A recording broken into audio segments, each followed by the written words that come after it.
I was only 18 years old when I got married. In my family, daughters never say no to their parents. From the time we are small, we are told that a good daughter listens and obeys. So, when my father looked at me and said, "It is time for you to get married," I smiled, even though my heart was heavy. I whispered, "If this makes you happy, then I will say yes." The wedding came and went.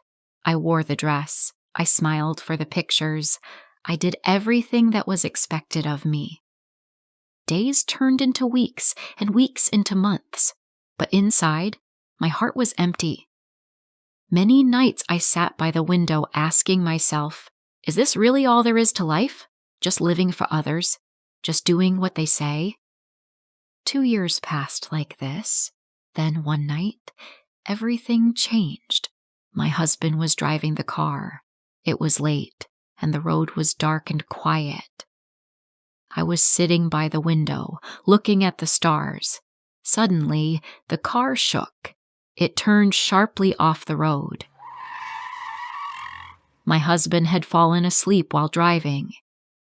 Before I could even scream, the car rolled down and crashed. The sound was so loud.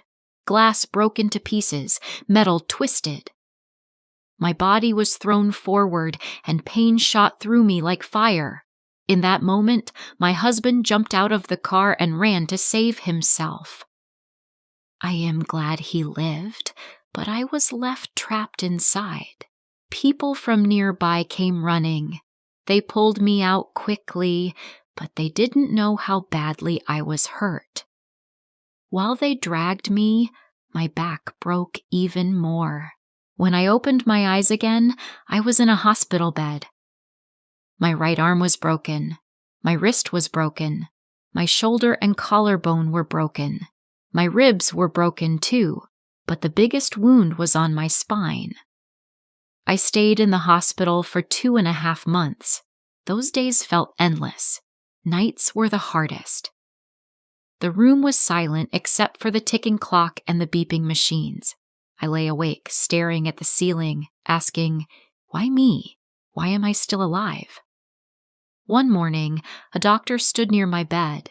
He said gently, I heard you loved painting, but I'm sorry.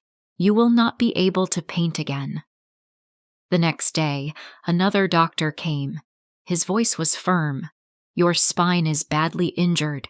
You will not be able to walk again. I closed my eyes. My lips trembled, but I whispered, it's all right. On the third day, the doctor came once more. His words broke me completely. Because of your injury, you will not be able to have children. That night, I pressed my face into the pillow and cried until I could not breathe.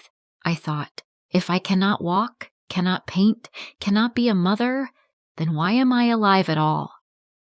But deep inside, a small voice told me not to stop. One evening, I called my brothers. My voice was weak, but I tried to sound strong.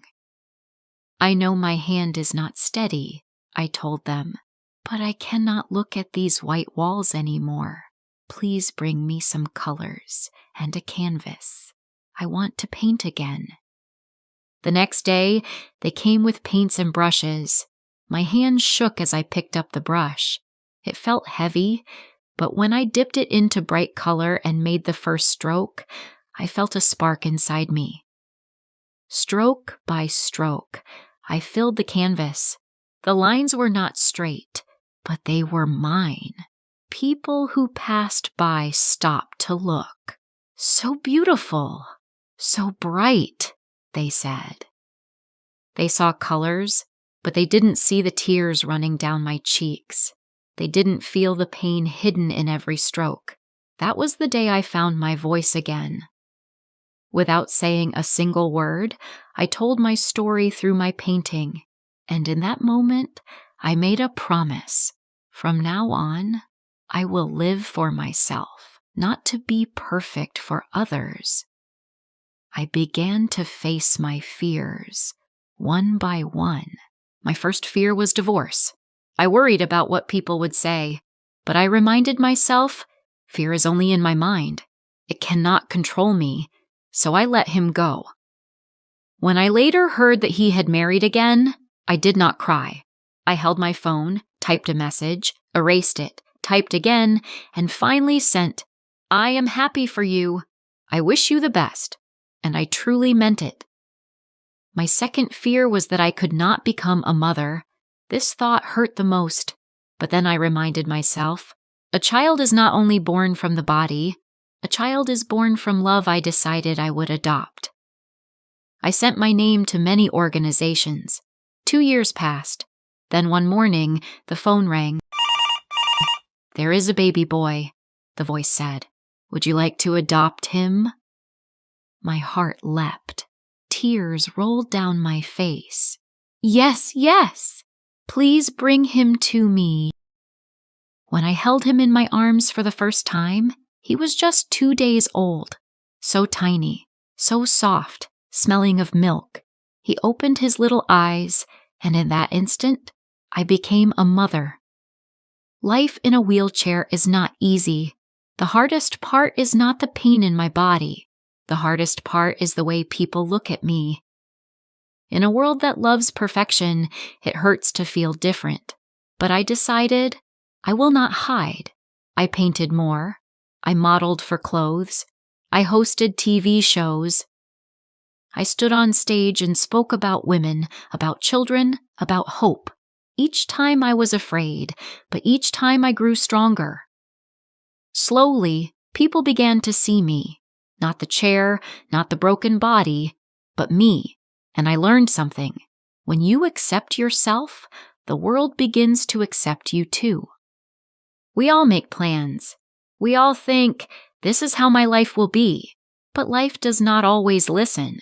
I never thought I would be in a wheelchair. But this is my life now, and I choose to make it beautiful. People often say, when life gives you lemons, make lemonade. I say, make lemonade, drink it with a smile, and never blame life for being hard. It is okay to be afraid. It is okay to cry. But it is not okay to stop living. People say, failure is not an option. I say, failure should be an option, because when you fail, you learn. And when you rise again, you are stronger than before. So celebrate your life. Be thankful for every breath. Real happiness is in being grateful. As long as you are alive, live every moment fully.